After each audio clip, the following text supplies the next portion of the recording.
A 42-year-old Japanese office worker entered his apartment with over 10,000 personal possessions. 3 days later, he walked out carrying just 37. No, he didn't go crazy. He didn't lose his mind. He finally found it.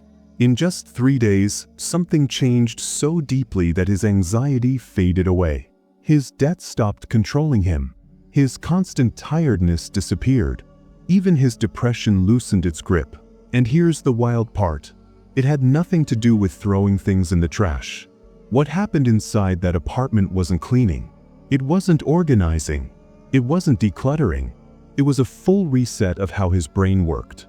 There's a certain document tied to Japanese minimalism that most people never talk about. Not because it's hidden or secret, but because once you understand it, you can't unsee it. You can't go back to living the same way again. That document proves something uncomfortable. Almost everything you own is slowly draining you. Your energy, your focus, your peace. And the truth is, whole industries make serious money by making sure you never figure this out. They spend billions convincing you that more stuff means a better life. More options. More comfort. More happiness. But let's be real for a second. Have you ever noticed how some people live in tiny places but seem calm and chill all the time? No stress. No chaos. No rush. Meanwhile, other people live in huge houses, packed with stuff, and still look exhausted. Always searching. Always late. Always overwhelmed. You lose your keys in your own home. You can't find matching shoes. Your room feels tight even when it's big. That's not because you're messy. That's not because you're lazy. That's your mind saying, "Yo, this is too much." While you're buried under piles of things, trying to manage it all, other people move through life light and free. They don't own much, but somehow they don't feel like they're missing anything. They figured out something most people never do. And once you see it, once it clicks, your whole idea of normal life starts to fall apart. Because what if the reason you feel stressed, tired, and stuck isn't life itself? What if it's the weight of everything you own? And what if letting go doesn't mean losing, but finally breathing again? Look around your place for a second. Really look. Some people live in tiny rooms, small apartments, even one-room spaces. But they look calm, relaxed, at peace. Then look at your own space. It might be bigger, nicer, more expensive. So why does it feel stressful? Why does your home feel loud even when it's quiet? You lose your keys all the time. They're somewhere, but you can't find them. You're already late, your heart is racing, and now you're digging through piles of stuff you own. You open your closet. Too many clothes. Nothing feels right. You stand there thinking, why is this so hard? You trip over things in your own room. Your desk is full. Your drawers are stuffed. Your bed doesn't even feel like a place to rest anymore. And by the end of the day, you're tired. Not just body tired. Mentally tired. Soul tired. Here's the thing most people don't realize. That tired feeling isn't from work. It's not from life being busy. It's not because you're weak or lazy. It's coming from your stuff.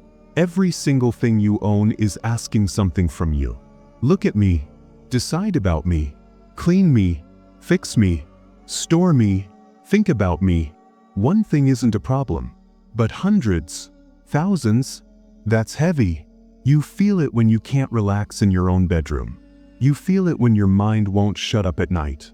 You feel it when even simple tasks feel annoying. And deep down, something in you knows this isn't right. That tight feeling in your chest?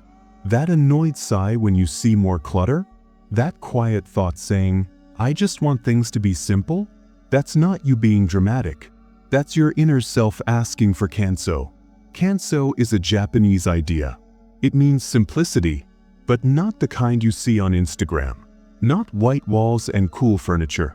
This is deeper. Kanso is about your mind, your breathing, your peace.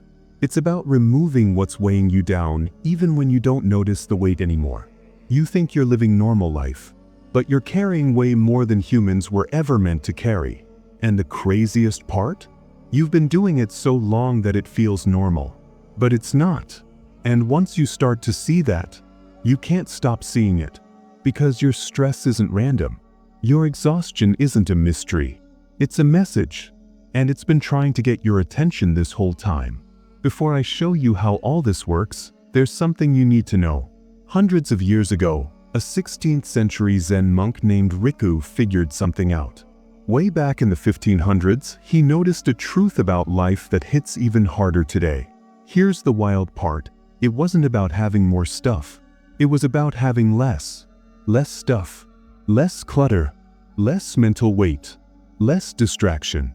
And that, my friend, is true freedom. Not freedom from rules, not freedom from work, but freedom from the heavy crap you carry every day without even noticing. Now, don't get it twisted. This isn't like those trendy declutter your room videos. Riku didn't tell people to throw things away. Nope. He taught something way deeper. He showed that owning less isn't deprivation. It's liberation. It's taking your life back from the stuff that's running it. And here's the scary part. Most people don't even know they're suffering because of what they own. They think stress is normal. They think being tired, anxious, or frustrated is just life. But what if it's not?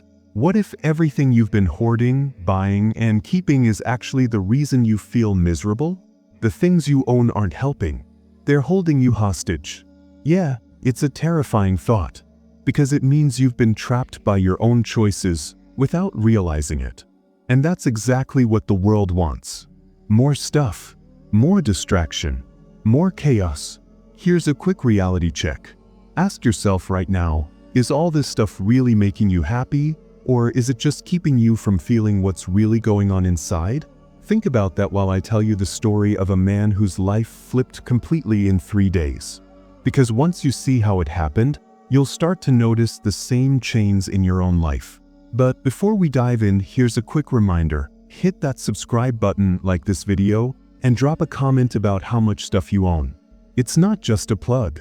Engaging helps you pay attention, and trust me, you're gonna want to remember every part of this. Alright, now let's start with the story itself, where our guy begins his 3-day transformation and the lesson starts hitting hard.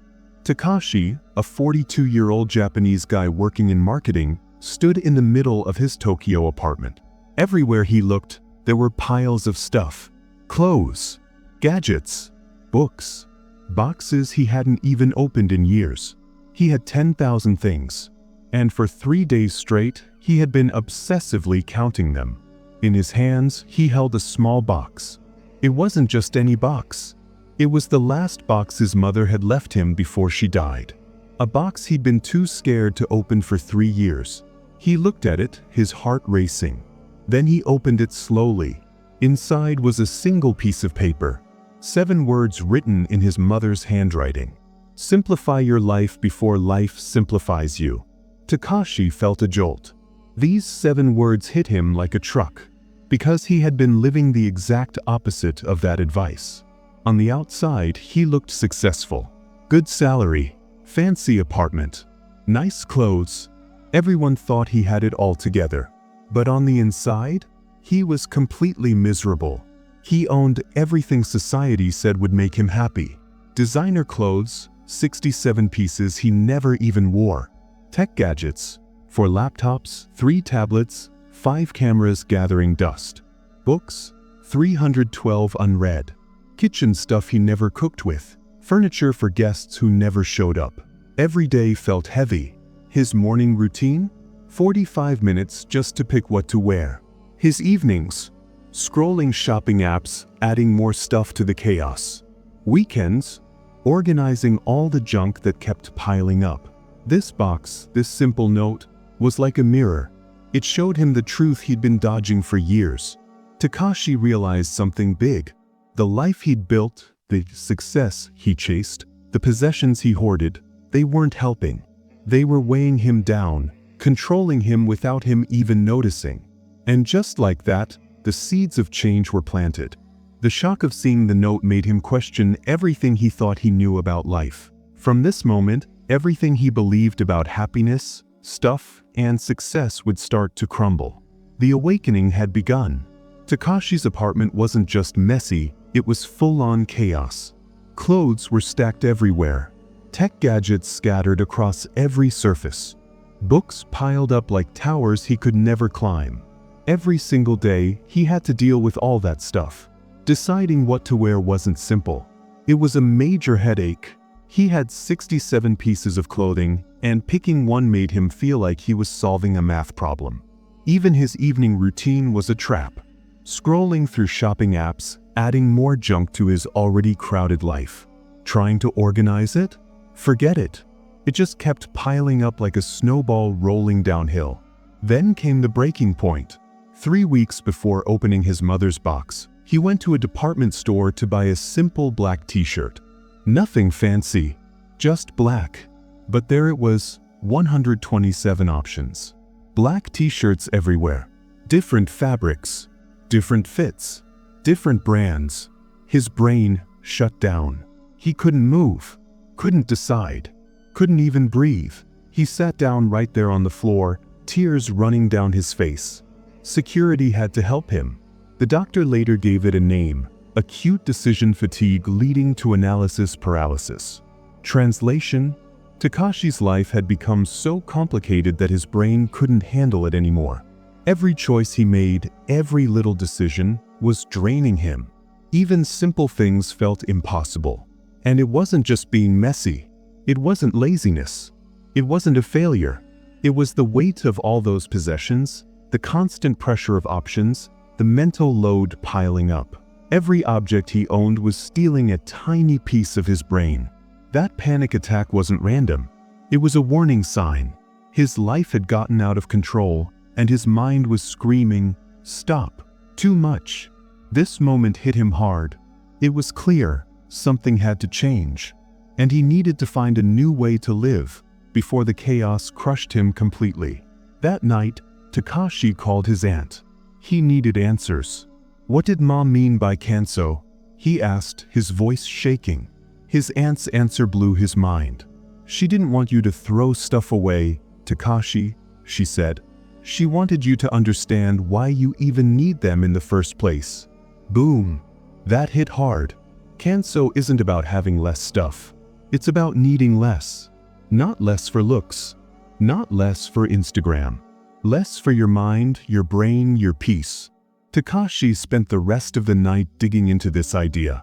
Researching Kanso, the old Japanese principle of simplicity. He discovered it wasn't a cleaning hack. It was a full philosophy for life. It explained why humans make their lives so messy and stressful, and how to stop. Before Kanso, Takashi's life was a mess. Mornings took 45 minutes just to pick clothes. His commute was full of anxiety about work, life, and all the stuff he owned. At the office, he was successful on paper. But inside, he felt empty. At home, he was surrounded by 10,000 items. Yet he felt completely alone. Sleep came in short, broken chunks, often with nightmares about being buried alive by all his stuff. His 850 square foot apartment felt like a tiny prison. Every surface was covered, every drawer stuffed, every closet overflowing. Takashi didn't see it yet, but his apartment was a reflection of his mind.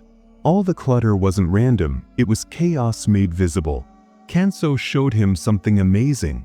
All that stuff wasn't neutral. It wasn't just things.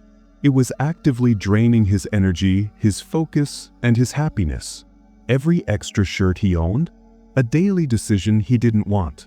Every unread book, a small guilt bomb ticking away. Every gadget, more worry, more stress, more mental load. It hit him. Minimalism wasn't about decoration. It wasn't a style. It was about survival.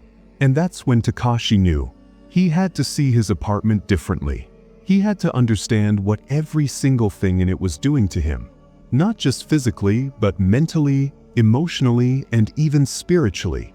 Takashi discovered something insane. The Japanese tea ceremony taught him a lesson that hit way deeper than just cleaning. In a tea room, every item has a purpose. Nothing extra. Not a single thing. Why? Because too much is violence. Yeah, you heard that right. Violence. Riku, the tea master, wrote, "Every unnecessary object in your space is violence against your mind. Every extra thing demands attention. It needs a decision. It creates a relationship with you, even when you aren't thinking about it." Takashi looked at his apartment with new eyes.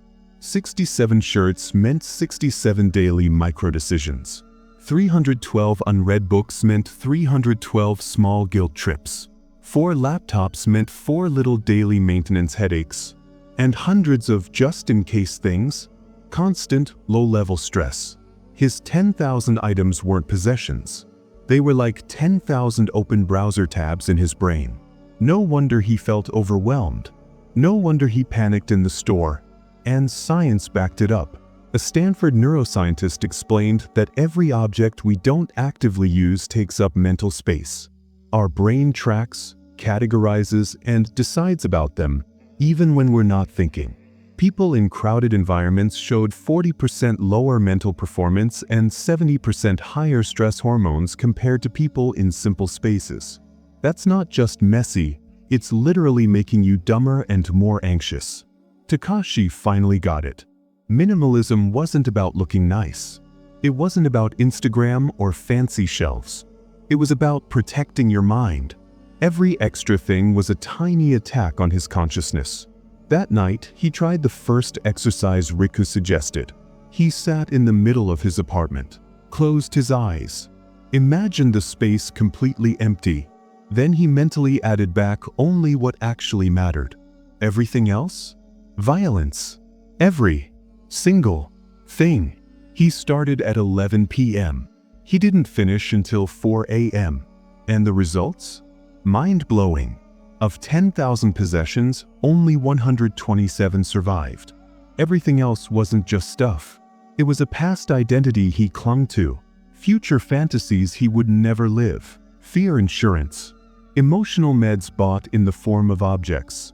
None of it served his actual life right now. Takashi finally understood the truth of minimalism. It wasn't a hobby. It wasn't about throwing things away. It was about saving your mind from being attacked by everything you own. Takashi didn't just sit there staring at the mess. He followed Riku's method step by step. First, he sat in the middle of his apartment, closed his eyes, and imagined the space completely empty. Not a single thing. No clothes, no gadgets, no books, just him and the space around him. Then he started adding back only the items that truly mattered. Everything else stayed out. Every extra thing? Gone from his mind. He didn't throw it away yet. He just recognized it didn't belong. As he went through each item, patterns appeared.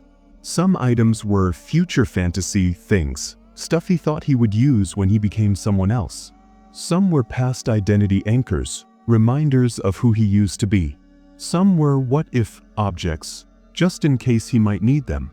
Some were emotional medicine, stuff he bought to feel better, not to live better. Everything that wasn't helping him live in the present was removed from consideration. It wasn't emotional. It wasn't judgmental. It was simple. He started the exercise at 11 p.m. He didn't stop until 4 a.m. By the time he finished, the numbers were shocking. Out of 10,000 possessions, only 127 survived. It wasn't just about the stuff itself. It was about understanding why he owned it. Everything else had been stealing mental energy, causing decisions he didn't need, weighing him down physically, emotionally, and mentally. For the first time in years, Takashi felt space in his mind. He felt room to breathe, room to think, room to feel. This first exercise wasn't the full transformation yet, but it was the start, the first step towards seeing what life had been hiding from him. It prepared him for the next stage, the part where eliminating things physically exposes the feelings he had been avoiding. Day 2 hit Takashi hard. He thought removing all those objects would make him feel relief. Instead, he felt terror. With almost everything gone, he finally had room to feel. All the emotions he had been hiding came rushing in. Grief, shame, regret, fear. For 15 years, he had been running from these feelings. Shopping, organizing, collecting, keeping just-in-case stuff, it was all distraction. It had been medicating the emptiness he didn't want to face. Riku's second principle, Shijaku, meant stillness. After simplicity comes stillness. You sit with what's revealed. No phone, no music, no distractions. Just you, your mind, and the raw feelings. Takashi spent hours sitting. 6 a.m. to 7 a.m., 12:30 p.m. to 1 p.m., 6:18 p.m. to 8:01 p.m. Breathing, feeling, meeting himself. A Harvard psychologist studied this. When people stop distracting themselves and sit with their emerging feelings, 85% feel panic at first. Then, slowly, real emotional processing happens. Eventually, relief and clarity follow. For Takashi, it was brutal. He cried for his mother. He cried for the 15 years he wasted chasing stuff that didn't matter. He cried for the person he had become. But sitting with this emptiness changed everything. He realized the clutter wasn't his enemy, it was a shield. It was protecting him from feeling the pain he needed to feel. After hours of Shijaku, something shifted. The grief didn't disappear. It transformed. It became clarity, presence, and understanding. Takashi finally understood what his mother meant. Complexity is avoidance. Simplicity is presence. And presence is where life actually happens. By day 3, Takashi was learning another big lesson. This one was called Ma, the Japanese idea of empty space. In the West, we think emptiness is nothing. But Ma teaches that emptiness is something powerful. It's space where life can actually breathe, flow, and happen. Takashi started seeing it everywhere. His old calendar? Packed every hour, no room to breathe. His old relationships? Constant texting, never a pause, always performing. His mind? Filled with podcasts, music, and endless content, never empty, never quiet. He realized the clutter wasn't just physical. It was in his time, his connections, his thoughts.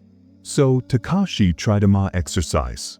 He picked a room, removed everything, and sat for 1 full hour. At first, panic and discomfort urged to fill the space. It felt weird, unnatural. Minutes 20 to 40, he started settling, noticing the walls, the light, the air.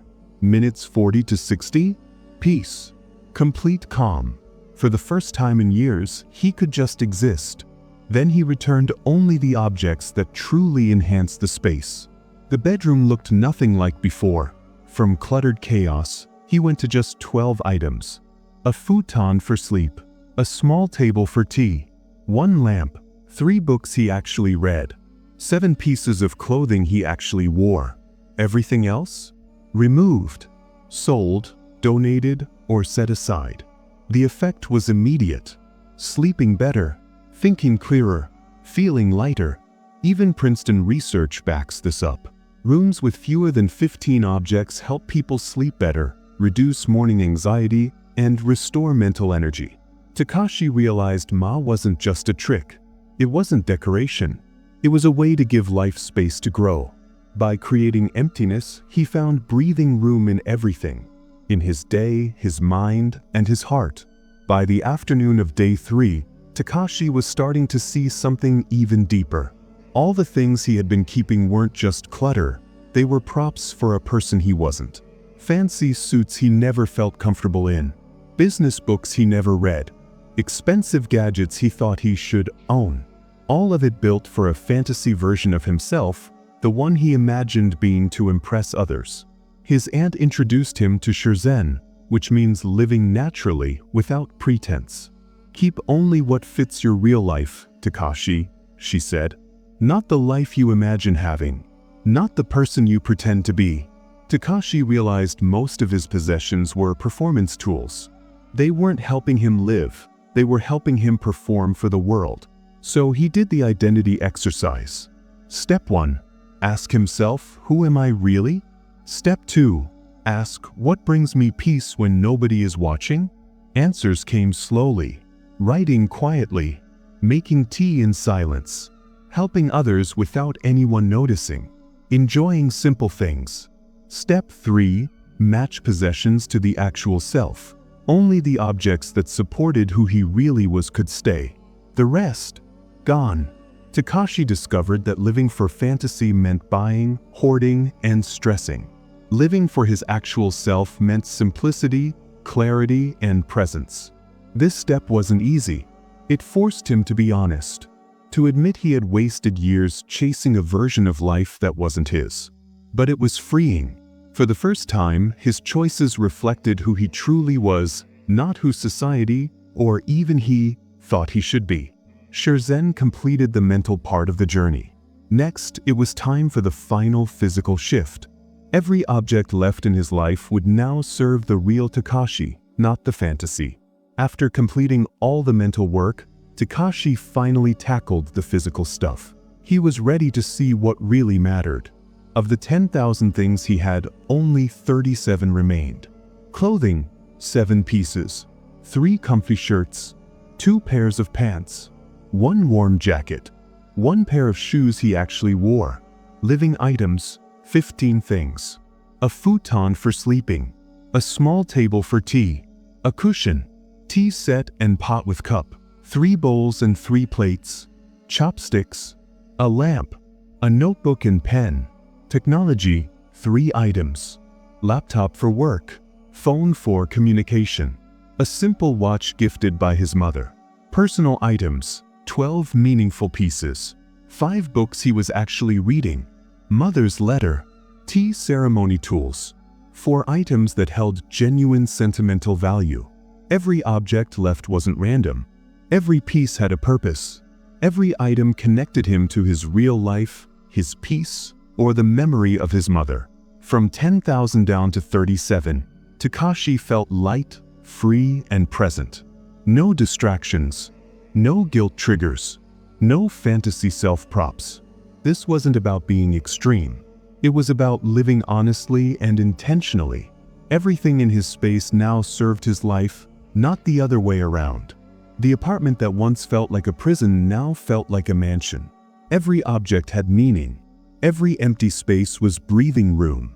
Takashi finally understood why minimalism isn't about aesthetics. It's about clarity, freedom, peace. He had eliminated the noise, kept what mattered, and in doing so, transformed his life completely.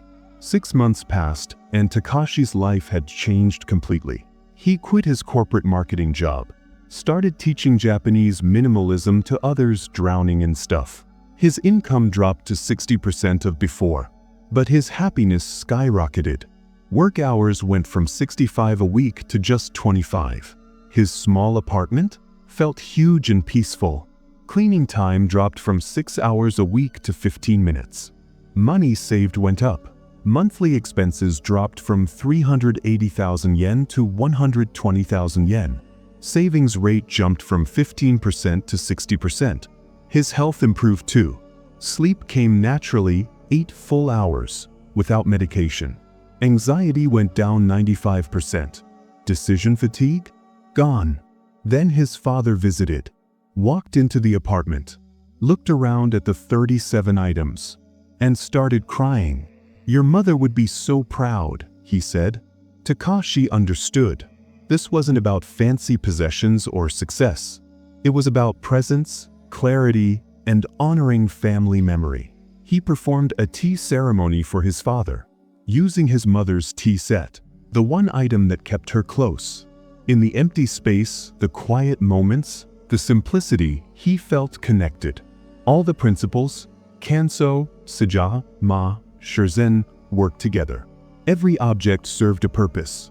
Every empty space was meaningful. And in that simplicity, life finally made sense. Takashi realized the truth. You don't need more to be happy. You need clarity, presence, and intentional choices. 6 months passed, and Takashi's life had changed completely. He quit his corporate marketing job, started teaching Japanese minimalism to others drowning in stuff. His income dropped to 60% of before, but his happiness skyrocketed. Work hours went from 65 a week to just 25. His small apartment felt huge and peaceful. Cleaning time dropped from 6 hours a week to 15 minutes. Money saved went up. Monthly expenses dropped from 380,000 yen to 120,000 yen. Savings rate jumped from 15% to 60%. His health improved too. Sleep came naturally, 8 full hours, without medication. Anxiety went down 95%. Decision fatigue? Gone. Then his father visited, walked into the apartment, looked around at the 37 items, and started crying. "Your mother would be so proud," he said. Takashi understood. This wasn't about fancy possessions or success. It was about presence, clarity, and honoring family memory. He performed a tea ceremony for his father, using his mother's tea set, the one item that kept her close. In the empty space, the quiet moments, the simplicity, he felt connected. All the principles, Kanso, Sija, Ma, Shurzen, worked together. Every object served a purpose. Every empty space was meaningful. And in that simplicity, life finally made sense.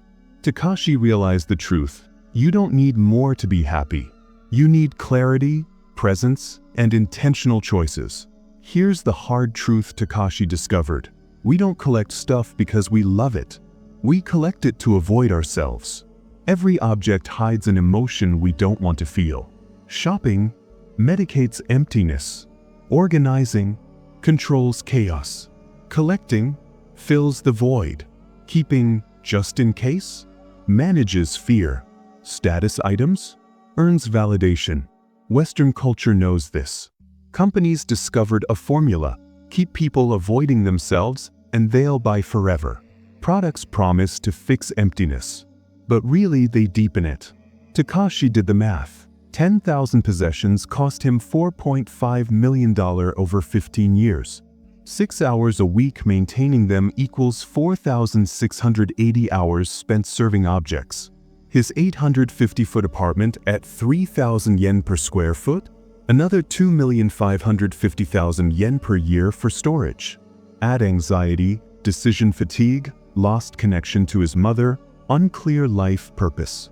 Total cost: about $70 million of his life. A Columbia University researcher says the average American household has 300,000 items. People spend 12 hours a week cleaning, organizing, maintaining, searching. Over a lifetime, that's 7.2 years serving objects instead of living. We become servants of our stuff. Takashi reversed it. He freed himself from 10,000 items to 37, from constant stress to peace, from cluttered brain to clarity. You don't need 3 days like Takashi. You can start today. Week 1. Kanso, simplicity practice. Don't throw anything yet. Close your eyes in your bedroom. Visualize it empty. What would you add back if starting fresh? Everything else? Cognitive violence. Week 2. Sija, stillness practice. Sit 30 minutes daily. No phone. No music. No distraction. Let feelings surface. Write down what objects are hiding. Crying isn't failure, it's processing. Week 3. Ma, emptiness practice.